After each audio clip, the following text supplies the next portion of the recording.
में या एक मिनट बंद कर दें, दरवाज़ा बंद करवा दें बेटे। डॉक्टर साहब, पाकिस्तान में इंसाफ की क्या सूरत हाल है? आप समझते हैं कि आज तक जो है वो सानिया मॉडल टाउन के लोगों को इंसाफ नहीं मिल सका? थी आपको किसी से उम्मीद है? मेरा ख्याल है, ऐसे लगता है कि पाकिस्तान में इंसाफ की कोई गुंजाइश नहीं है। 2014 में 14 लोग शहीद हुए। डिस्ट्रिक्ट कोर्ट जो इंसदाद दहशतगर्दी अदालत, लाहौर हाई कोर्ट और सुप्रीम कोर्ट, तीनों जगह पिछले 8 साल से हमारी अपीलें, हमारे केस, हमारे रिवीजन्स सब लड़ रहे हैं। वकला के पैनल है और आज के दिन तक वहीं खड़े हैं जहाँ से चले थे। आप ये अंदाज़ा कर लें, आप इससे अंदाज़ा कर लें कि इतनी बड़ी तहरीक,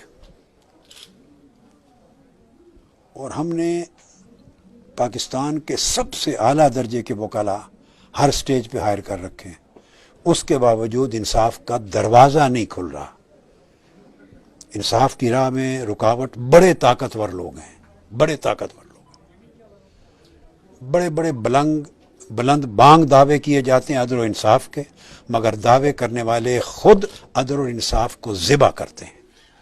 हम ये जंग लड़ रहे हैं, इंशाअल्लाह लड़ेंगे।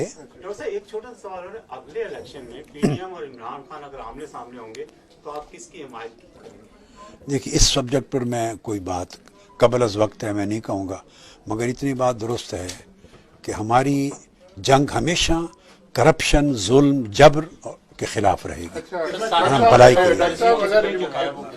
अब वज़ीर आज़म बन गया मुल्क का, जिस तरह भी आया, क्या कहेंगे अब मुल्क किस सिमत जा रहा है? माशी हालात जो हैं वो आपके सामने हैं, आवाम जो है रुपया डी वैल्यू होता जा रहा है, क्या कहेंगे इस पर? देखिए, जब गवर्नेंस अच्छी ना हो और लोग अपना सोचें और आवाम का ना सोचें और मुल्क के अंदर आज़ादी ना हो, तो बाहर भी रिलायंस नहीं होती, रिलायबिलिटी नहीं होती, एतमाद नहीं होता और मुल्क हमेशा नीचे जाता है। पाकिस्तान के पासपोर्ट की पोजीशन दुनिया में 4th वर्स्ट पासपोर्ट की हो गई है। शर्म की बात है। एक वक्त होता पंजाब बन चुके हैं और सुनने में ये आ रहा है कि उन्होंने कहा है कि राना सनाउल्लाह को हम पंजाब में इंटर नहीं होने देंगे। आप क्या समझते हैं कि चौधरी परवेज इलाही आपको इंसाफ दिलाने में कोई अपना किरदार अदा करेंगे? देखिए, आपने जो भी सवाल का पहला हिस्सा है, इंडिविजुअल्स पे मैं कोई कमेंट नहीं करूँगा।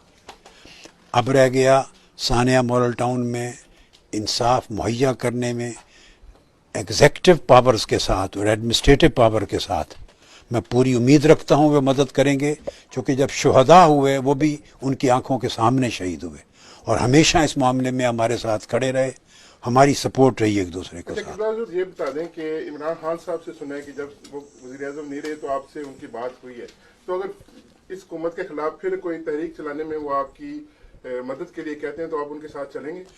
देखिए, मैंने तो ये बात किसी को नहीं बताई थी, मुझे मालूम नहीं है कि ये कैसे मंजर आम पे आ गई।